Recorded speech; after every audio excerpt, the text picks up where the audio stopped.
आपलं स्वागत. पाहूयात आजच्या ताज्या घडामोडी. सदलगा शहर व परिसरातील रस्ता कामासाठी 14.25 कोटी निधी मंजूर. सदलगा शहर व परिसरातील विविध रस्ता कामासाठी 14.25 कोटी रुपये निधी मंजूर झाल्याचे दिल्लीचे विशेष प्रतिनिधी विधान परिषद सदस्य प्रकाश हुक्केरी यांनी सांगितले. ते सदलगा येथील श्री गणेश मंदिर परिसर येथे आयोजित कार्यक्रमात बोलत होते. विधान परिषद सदस्य प्रकाश हुक्केरी यांनी पुढे सदलगा शहर बस स्थानक ते भैनकवाडी गावापर्यंत रस्ता कामासाठी 6 कोटी रुपये, सदलगा शहरातील देशभक्त रत्नापना कुंभार सर्कल ते बोरगावपर्यंत रस्ता सुधारण्यासाठी 5.25 कोटी रुपये, सदलगा पोलीस स्थानक ते मुत्तलकोडी श्री बिरेश्वर कमानपर्यंत रस्ता कामासाठी 2 कोटी रुपये, जनवाड गावातील परिशिष्ट जाती कॉलनीपासून धर्मर मठ मार्गे बोरगाव रस्त्यापर्यंत रस्ता कामासाठी 1 कोटी रुपये असा एकूण 14.25 कोटी रुपये निधी मंजूर झाल्याचं सांगितलं. आमदार गणेश हुक्केरी यांनी केंद्र राज्य सरकारच्या माध्यमातून सदलगा शहराच्या सर्वांगीण विकासासाठी आत्तापर्यंत 60 कोटी रुपये निधी मंजूर करण्यात आला. सदलगा शहरासाठी अमृत 2 योजनेअंतर्गत 12 कोटी, नगर परिषद इमारत बांधकामासाठी 5 कोटी, केंद्रीय विद्यालयासाठी 22 कोटी, अग्निशमन दलासाठी 2 कोटी, मौलाना अब्दुल कलाम आझाद शाळेसाठी 5 कोटी असा कोट्यवधी रुपयांचा निधी उपलब्ध करण्यात आला आहे असे सांगितले. परमपूज्य शिवलिंगेश्वर स्वामीजी यांनी मतदारसंघात विकास कामासाठी कोट्यवधी रुपये निधी उपलब्ध करण्यात आला आहे. विकास कामासाठी त्यांच्याकडे नेहमी निधी उपलब्ध असतो. मतदारसंघात त्यांनी शाश्वत विकास कामे राबवली आहेत. वाहतुकीचे रस्ते पूल उपलब्ध करण्यात येत आहेत. बंधारे उपलब्ध करून पाण्याची सर्वोत्तम सोय करण्यात आली आहे. या भागातील शेतकऱ्यांनी शेतीकडे पूर्ण लक्ष देऊन स्वतःचा या भागाचा सर्वांगीण विकास साधावा असे सांगितले.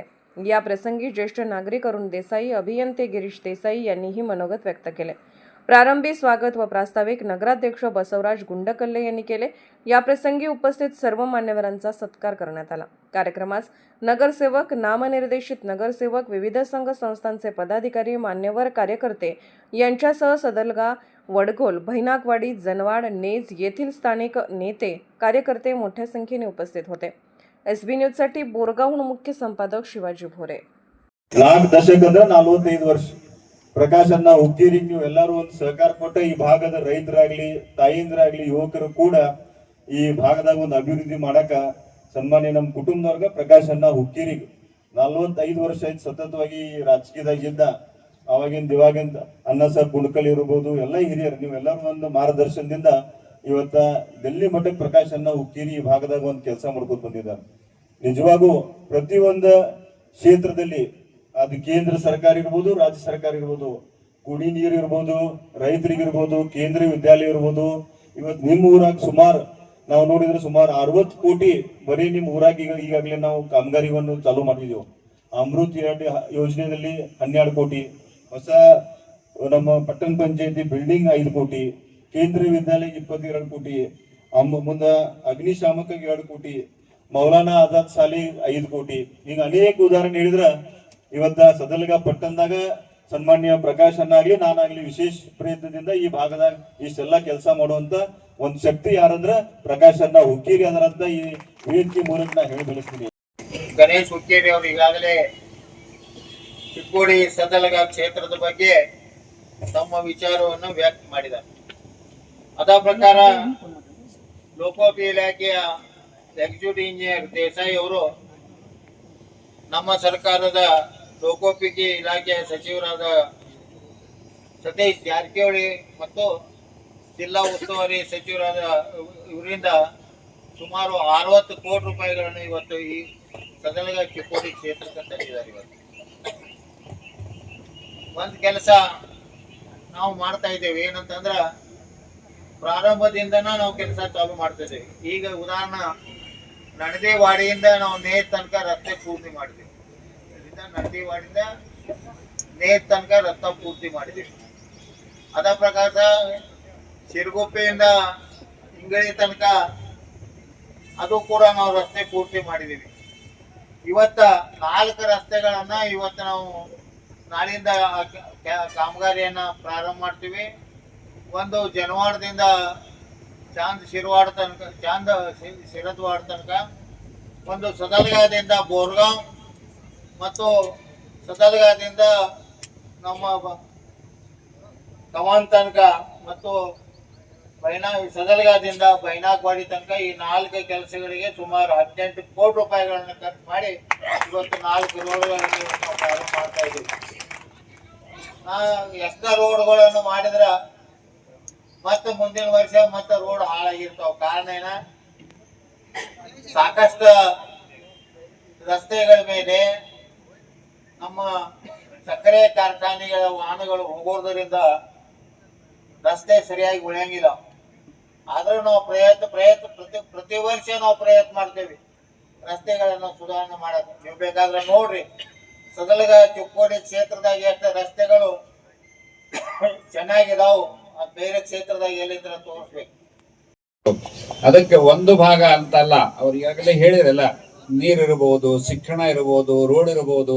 ಸುಮಾರು ನಾನು 35 ವರ್ಷದಿಂದ ಬರ್ತಾನೆ ಇದ್ದೀನಿ ಅವ್ರ ಕೆಲಸಗಳಿಗೆಲ್ಲ ಬರ್ತಾನೆ ಇದೆ. ಬ್ರಿಡ್ಜ್ ಉದ್ಘಾಟನೆಗೆ, ಬ್ರಿಡ್ಜ್ ಪಾಯಾಭರಣಿಗೆ ಅವು ಎಲ್ಲಿ ತರ್ತಾರೋ ಏನೋ 10 ಕೋಟಿ 15 ಕೋಟಿ ಅವು ಬಂದಿರ್ತಾವ. ಮತ್ತೆ ಹಾಗೆ ಕೆಲಸ ಆಗೇ ಬಿಟ್ಟಿರ್ತಾವ. ಮೊದ್ಲೆಲ್ಲ ನಾವು ಬಂದಾಗ ನಿಮ್ಮ ಊರಿಗೆ ನಿಮ್ಮ ಭಾಗಕ್ಕೆ ಬಂದಾಗ ಮಹಾರಾಷ್ಟ್ರಕ್ಕೆ ಹೋಗ್ಬೇಕಾದ್ರೆ ಅದು 5 ಮೈಲಿಯಿಂದ ಸುತ್ತಾಡಿ ಬರ್ಬೇಕಾಗಿತ್ತು ನಾವೆಲ್ಲ. ಅಷ್ಟು ಯಾವುದೇ ಕಾರ್ಯಕ್ರಮಕ್ಕೆ ಬರ್ಬೇಕಾದ್ರೆ ಅಲ್ಲಿ ಸುತ್ತಾಡಿ ಬರ್ಬೇಕಾಗಿತ್ತು ನಾವೆಲ್ಲ. ಈ ಕಡೆಯಿಂದ ಹೋಗ್ಬೇಕಾದ್ರು ಸುತ್ತಾಡಿ ಹೋಗ್ಬೇಕಾಗಿತ್ತು ಎಲ್ಲ ಅಷ್ಟು. ಈಗ ಹಂಗಿಲ್ಲ, ಈಗ ಬಹಳ ಕಡಿಮೆ ಟೈಮ್ ನಲ್ಲಿ ನಾವು ಹೋಗ್ತಕ್ಕಂತ ಒಂದು ವ್ಯವಸ್ಥೆಯನ್ನ ಎಲ್ಲ ಹೊಳಿಗಳಿಗೂ ದೊಡ್ಡ ದೊಡ್ಡ ಬ್ರಿಡ್ಜ್ಗಳನ್ನ ಮಾಡಿ ರೈತರಿಗೆ, ಜನರಿಗೆ ಹೋಗ್ತಕ್ಕಂತ ಮಹಾರಾಷ್ಟ್ರ ಕರ್ನಾಟಕ ಸಂಬಂಧವನ್ನ ಬಹಳ ತುಂಬಾ ಚೆನ್ನಾಗಿ ಮಾಡ್ತಕ್ಕಂತ ವ್ಯವಸ್ಥೆಯನ್ನ ಅದರಲ್ಲೂ ಮಾಡಿದ್ದಾರೆ. ಇನ್ನು ಗಂಗಾ ಕಲ್ಯಾಣ ಯೋಜನೆಗೆ ಬಂದಿವ ಅಂತಂದ್ರೆ ಸುಮಾರು ಈ ಭಾಗ ಎಲ್ಲ ಒಟ್ಟು ಅದೊಂದು ಒಳ್ಳೆ ಅವರಿಗೆ ಯೋಗ ಸಿಕ್ಕದ.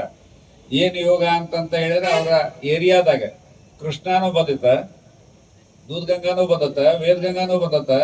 ಇವೆಲ್ಲ ಹೊಳೆ ನೀರನ್ನ ಬಹಳ ತುಂಬಾ ಚೆನ್ನಾಗಿ ಎತ್ತಿ ರೈತರಿಗೆ ಕೊಡ್ತಕ್ಕಂತ ಕೆಲಸವನ್ನ ಅವ್ರು ಮಾಡಿದ್ದಾರೆ. ಬಹಳಷ್ಟು ಉದ್ಘಾಟನೆಗೆ ನಾನು ಬಂದಿದ್ದೀನಿ ಎಲ್ಲ ಒಟ್ಟು.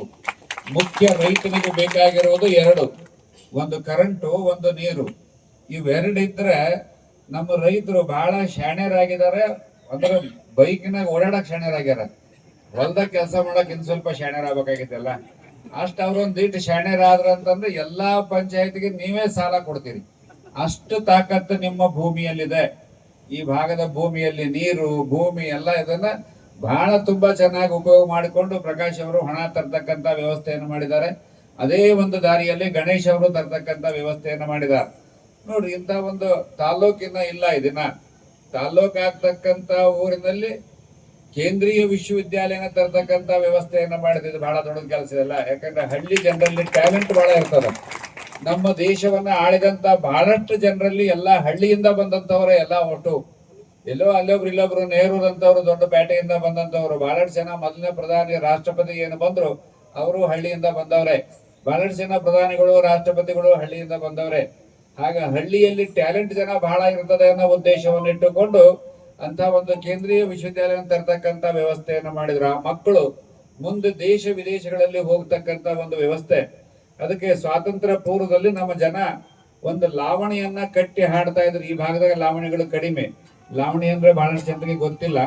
ಸ್ವಾತಂತ್ರ್ಯ ಪೂರ್ವದಲ್ಲಿ ಲಾವಣಿಗಳನ್ನ ಕಟ್ಟುತ್ತಿದ್ರು. ಗಾಂಧಿ ಮೇಲೆ, ದೇಶದ ಮೇಲೆ ನಾವು ಏನಾಗಬೇಕು, ವೀರಾವೇಶದಿಂದ ಬರ್ತಕ್ಕಂಥ ವ್ಯವಸ್ಥೆಗೆ ಬರ್ತಕ್ಕಂಥವನ್ನ ಬಂದು ಹಾಡುತ್ತಿದ್ರು. ಎಲ್ಲ ಬಂದು ಎಲ್ಲವನ್ನ ಹಾಡಿದ ಮೇಲೆ ಜನರಲ್ಲಿ ಜೋಶ್ ಬರ್ತಕ್ಕಂಥ ಒಂದು ವ್ಯವಸ್ಥೆ. ಅದರಲ್ಲಿ ಒಂದು ಮಾತನ್ನ ಅವ್ರು ಬಹಳ ತುಂಬಾ ಚೆನ್ನಾಗಿ ಹಾಡ್ತಾ ಇದ್ರು. ಹಳ್ಳಿಯ ಜನರೇ ದಿಲ್ಲಿಯ ಸೇರದೆ ಹಳ್ಳಿಯ ಬಾಳನ್ನು ಬೆಳಗುತ್ತೀರಿ. ನೋಡಿ ಎಷ್ಟು ಚಂದ ಅದು. ಆ ಕಾಲಕ್ಕೆ ಸ್ವಾತಂತ್ರ್ಯ ಪೂರ್ವದಲ್ಲಿ ನಮ್ಮವರು ಹಳ್ಳಿ ಬಗ್ಗೆ ಎಷ್ಟು ಒಂದು चिंतनेಯನ್ನು ಇಟ್ಟುಕೊಂಡಿದ್ರು ಅನ್ನೋದು ನಮಗೆ ಇಲ್ಲಿ ಗೊತ್ತಾಗ್ತದೆ.